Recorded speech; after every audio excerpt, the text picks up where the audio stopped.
Indian TV news, देश का तेजी से बढ़ता न्यूज नेटवर्क। नमस्कार, आप देख रहे हैं इंडियन टीवी न्यूज। आइए आपको ले चलते हैं आज की बड़ी खबर पर। वीरांगना रानी दुर्गावती बलिदान दिवस के उपलक्ष्य में शहडोल आ रहे देश के प्रधानमंत्री के आगमन के पूर्व शहडोल को दुल्हन की तरह सजाया संवारा जा रहा है।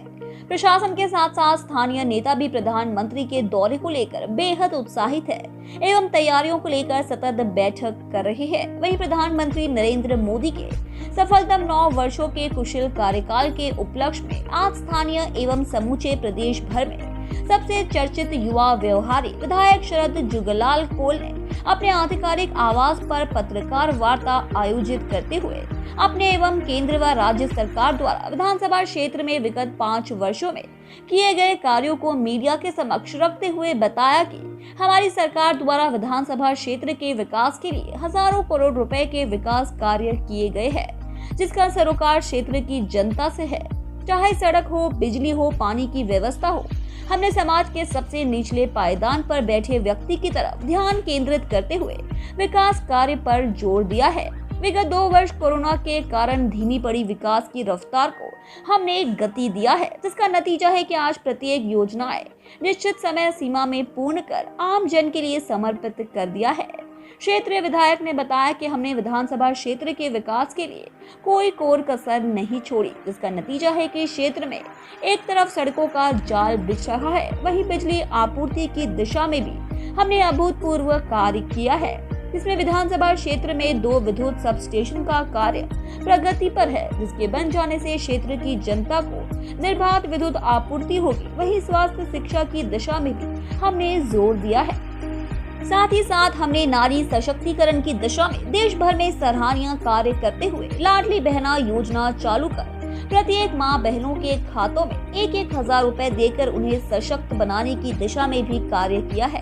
वहीं पिछली कमलनाथ सरकार के झूठे वादों के कारण डिफॉल्टर हो चुके अन्नदाता का हमारी सरकार ने ब्याज माफ करते हुए उन्हें फिर से सबल बनाने की दिशा में ठोस कदम उठाए हैं एवं अपने सरकार के द्वारा किए कार्यों के बल पर 200 से ज्यादा सीटों के साथ सरकार में वापसी के संकेत भी दिए हैं।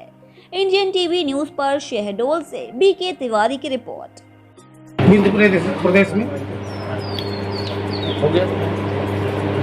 मैं एक चीज बता दूं कि ये कोई चुनावी सभा नहीं है। आपके देश का प्रधानमंत्री आ रहे हैं, ना कि कोई पार्टी के नेता आ रहे हैं। ये बात जरूर है कि वो एक दलगत नीति के आधार, दलगत कार्यकर्ता के आधार पे वो प्रधानमंत्री निर्वाचित हुए हैं। यह हमें गर्व होना चाहिए कि हमारे शहडोल की उस पवित्र धारा में हमारे देश के सर्वाधिक लोकप्रिय नेता अगर आ रहे हैं, सिकल सेल एनीमिया का उसको क्रियान्वयन की सूची में फिर से जो है उसको और विस्तारित रूप से उसका परीक्षण हो सके। इसके अलावा हमारी जो महापुरुष है वीरांगना रानी दुर्गावती, उनके शहादत दिवस के उपलक्ष्य में यहाँ पे आ रहे हैं, क्योंकि आज आदिवासी जनजाति वर्ग से जितने भी महापुरुष हुए हैं उनका नाम ले लेके यूपीए की सरकार, कांग्रेस की सरकार ने पूर्व के समय में सिर्फ वोट लेने का काम किया है।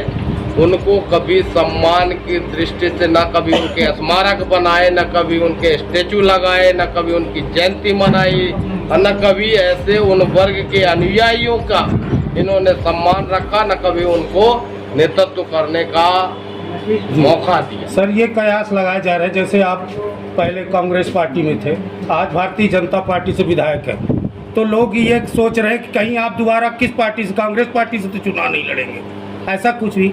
ये निराधार बातें हैं जी। हम कांग्रेस पार्टी में थे, ये सत्य है। हम उनके नीतियों पर हमने 10 साल काम किया। 10 साल में उन्होंने सिर्फ और सिर्फ, हम अकेले की बात नहीं कर रहे, पूरे मध्य प्रदेश के अंदर हम कोल जनजाति आदिवासी समाज से रहे। इन्होंने 10 साल के अंदर जितने भी जगहों पे सीटें कांग्रेस के खाते में जाती थी, मूल रूप से यह वर्ग उनके साथ होता था जी। लेकिन 10 वर्षों में इन्होंने सिर्फ और सिर्फ इसका उपयोग किया, कभी नेतृत्व नहीं दिया इनको जी। मैं उसमें पूरी बात आपको कह देना। इसी तरह देश दुनिया की हर खबर को जानने के लिए देखते रहिए इंडियन टीवी न्यूज। हमारे चैनल को सब्सक्राइब कीजिए और हमारे इस वीडियो को शेयर जरूर कीजिए। धन्यवाद। फिर मिलते हैं अगली खबर के साथ। इंडियन टीवी न्यूज, देश का तेजी से बढ़ता न्यूज नेटवर्क।